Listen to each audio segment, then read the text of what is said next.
အားလုံးမင်္ဂလာပါဒီနေ့ကတော့စိုင်းကြော်ရတာတိုင်းရတာရှိမယ်ခောက်ဆွဲကြော်စားပါမယ်ခောက်ဆွဲတပိတ်တာအတွက်ပြင်ဆင်မှုလေးဖြစ်ပါတယ်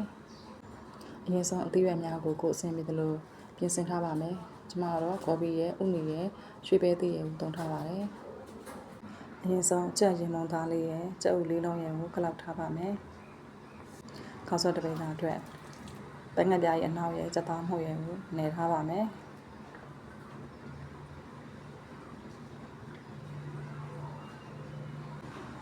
သွားရင်တော့ကြက်ဥလေးလုံးစနခလောက်ထားတာလေးကိုကြော်ထားပေးပါမယ်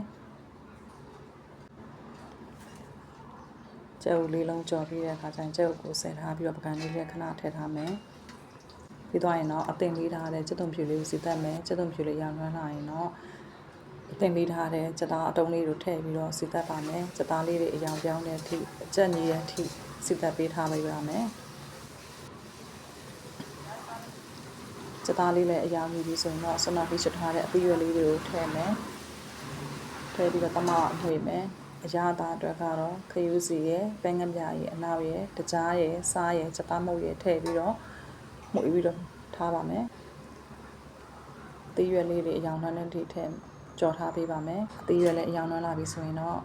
ဆနလဲထားတဲ့ခောက်ဆွဲတွေထည့်ပြီးတော့အကုန်လုံးကိုရောတမလိုက်ပါမယ်သူ့ရည်လေးနဲ့ပဲသူပဲပြန်ပြီးတော့ချက်လိုက်ပါမယ်နော်ခောက်ဆွဲလေးလည်းအကျဉ်းကြီးအရောင်လေးလည်းညီလာပြီဆိုရင်တော့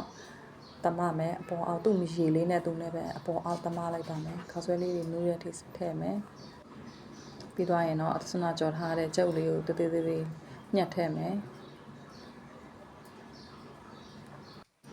အားလုံးပြီးသွားရင်တော့အရသာရှိလာတဲ့ခောက်ဆွဲကြော်စိုင်းကြော်ရတာတိုင်းလေး